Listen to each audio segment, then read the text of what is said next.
through serving God.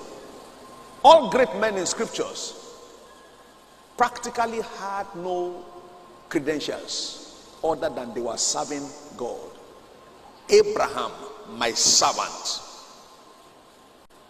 That was the title of Abraham. That was the credential of Abraham. Job, my servant. And he became the greatest of all the men of the earth. Job chapter 1 verse 8. God called the devil, have you considered my servant Job? Not an academician, not a professional, a servant of God. I have found David my servant. Psalm 89 verse 20. So you see, every great name you mention in scriptures had number one title, servant of God. Daniel, servant of the Most High God. Daniel chapter 6 verse 20. Oh Daniel, servant of the living God, is your God whom you serve able to deliver you? He served God to a point that even the prime minister knew he was serving God. What do they know you to be in your office? A socialite. Everything social, that's where they know you. Do they know you as God's servant? Do they know you as a soul winner? Do they know you as a prayer warrior? Number one identity, most important in this kingdom, is servant of God. Serving God. Serving God.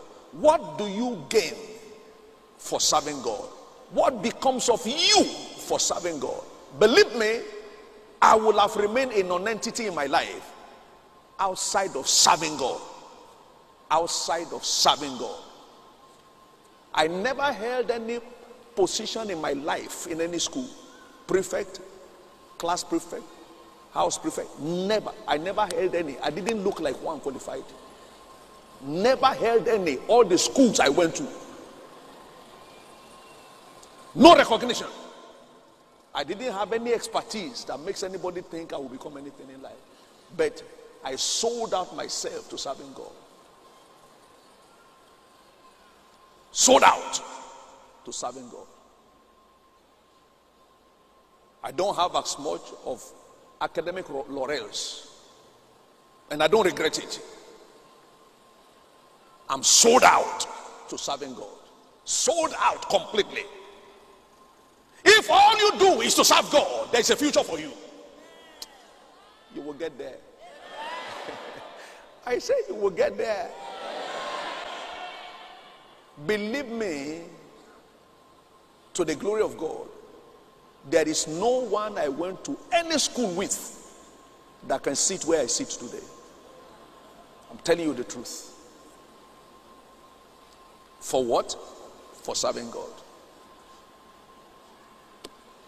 What do you assess for serving God? Number one, you enjoy supernatural breakthrough. You see, there is breakthrough and there is supernatural breakthrough. There is success and there is good success. There is the natural success following natural principles, and there is the supernatural success that only God gives. The blessing of the Lord maketh rich and addeth no sorrow. You may need human connection to have success, but you only need divine connection to enjoy supernatural, qualitative, sweat-free, good success, which is what I testify before you in the fear of the Lord that I enjoy today. No struggle. I don't have sleepless nights. I'm not looking older than my age. No. As a matter of fact, younger. Somebody met me a few years ago. He said, sir, we have to charge you for impersonation of age. I said, what do you mean? He said, you don't look like the age you are telling us you are. You look too young for it. How? Serving the living God. I am serving the living God. Amen. That's what he does. Supernatural breakthrough. A clear example is Peter. In Luke chapter 5, verses 1 to 8, you find this story. He was a professional fisherman. But one night, he went on the high sea and toiled all night and caught nothing. Out of pain, weariness, he was mending and cleaning his net. And Jesus said, come on here, Peter. Can I have your boat, please? And he gave Jesus the boat. And Jesus stood in the boat to preach.